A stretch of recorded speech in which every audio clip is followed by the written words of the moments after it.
et puis xam ne le peuple dans sa large majorité mi ngi seen ginnaaw voilà. Alors beneen point bi Ayob Faye ba tey ci conseil des ministres moom président de la République Bassirou Diomaye Diakhar Faye dàq na kii di beneen Bassirou Kébé DG SNHLM moom moo yore cëgal guyam mooy xool ku muy fal ak ku muy folli mais li xaw a jaaxal ñu bëri mooy ba tey ji expliqué wuñu lan mooy peut-être raison wu dàq bi ñu ko dàq. waaw loolu mooy le fond du problème parce que démb bi décision bi génnee ci communiqué conseil des ministres bi y a eu un tollé tel sur les réseaux sociaux que ni da ngay yaakaar ni il a été limogé pour des raisons politiques maintenant su nekkee journaliste peut-être li nga war a def mooy vérifier lan moo tax tey jii ñu limogé ki nga xamante ni mooy Bassirou Kébé yoon boobu ngay topp bañ a topp la clameur populaire bi nga xamante ni peut-être am nañu leen naqari ci seen xol di ko exprimer sur les réseaux sociaux surtout les militants de Pastef yi nga xamante ni démb ñoom ñoo inondé toile bi ak seen message yi nga xamante ni de soutien la envers Bassirou Kébé et puis le message du principal intéressé aussi qui est un peu énigmatique qui dit que voilà c'est un non-événement et que la lutte continue.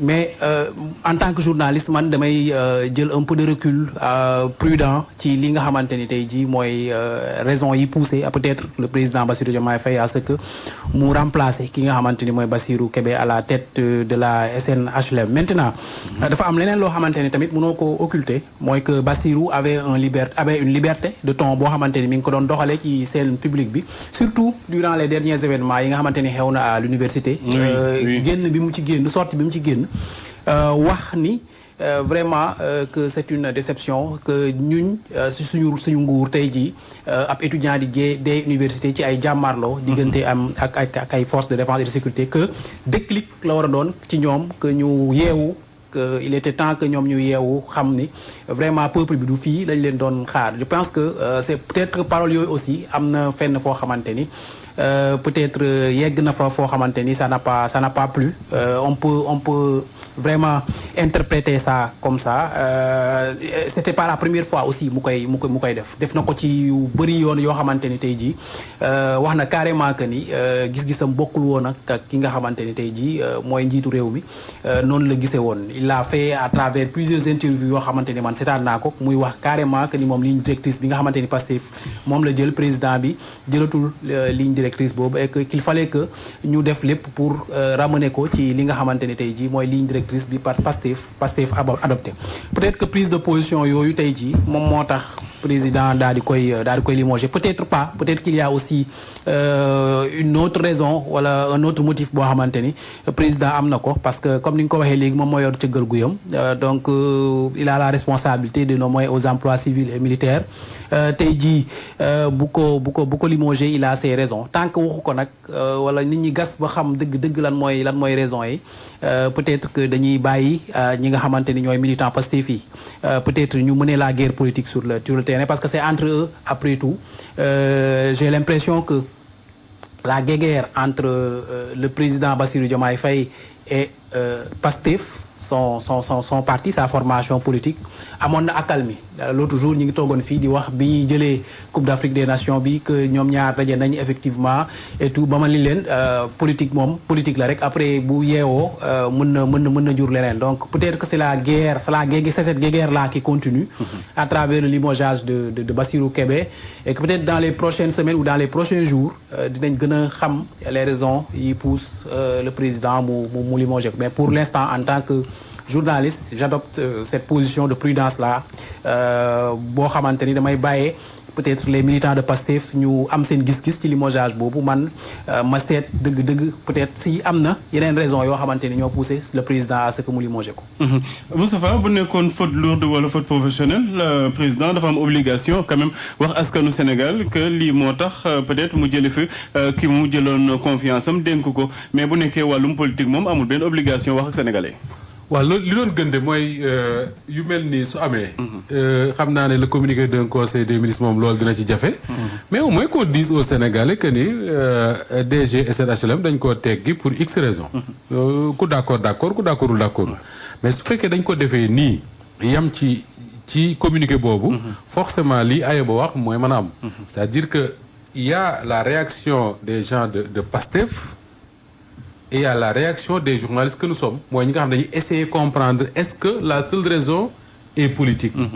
léegi man dama njëkk a posé wu une ou deux questions bi ñu njëkk mooy est-ce que Bassirou Diomaye Faye moo décidé ne day limoger Bassirou Kébé. imposer ko son premier ministre. wala est-ce que moom ak son premier ministre dañoo waxtaane mu ne ko dama ko bëgg a limoger xëy na d'accord na ci daaw mais en tout cas waxtaan nañ ba mu convaincre ko. loolu bu fekkoon ne xam nañ ci dara dinañu jàngal trop ci diggante ñaari nit ñi ba xam lii nii mën na indi jafe-jafe ci jafe-jafe yu ñu doon dund déjà.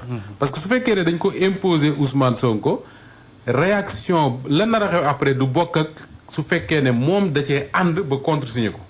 muy benn.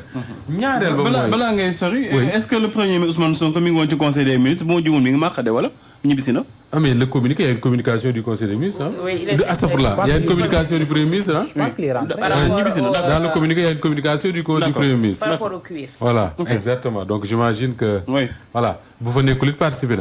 Alors, maa ngi doon wax kon que ni su fekkee ne dafa am yeneen raison yoo xam ne moo ko war a expliquer Pape Makhtar man li nga bëgg moom laa bëgg. mooy ñu wax ko Sénégalais yépp xam ko. léegi à défaut de ça. et en attendant journalistes yi di ci gëstu. ñoom ayaw boog ñoom pour xam lan la.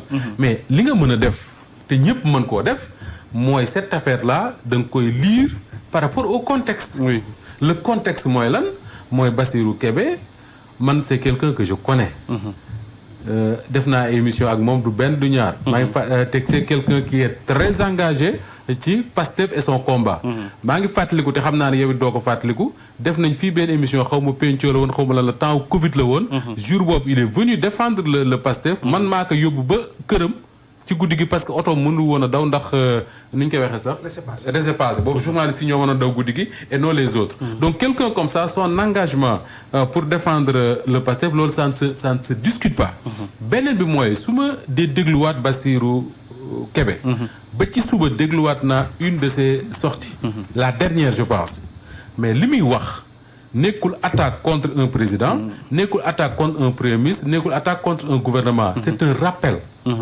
rappelu lan wax leen ne ñun kat lii lañ waxante woon ak sénégalais et li ñu nekk di def bokkul ak li ñu waxante woon ak sénégalais loolu man pour man soo nekkee dans un régime de rupture mënul nekk dans les régimes yi nga xam ne dañ doon wax ne way il faut une solidarité dans le gouvernement il faut une solidarité du pouvoir que même boo d'accordul da nga koy noppee le président Bassirou Diomaye Faye wax na fii ñëpp di ko dégg mu ne solidarité gouvernementale bokkul ak ku dugg ci bureau def fa ay jëyaam génn gouvernement bi war koo ràng comme ñëpp. Bien sûr.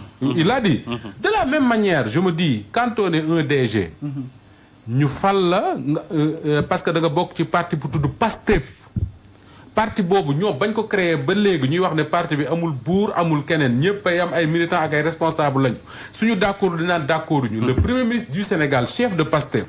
Awa Diom Ndiaye mi fekk na ko man fekk naa ko ñu ñoo ko interviewé woon.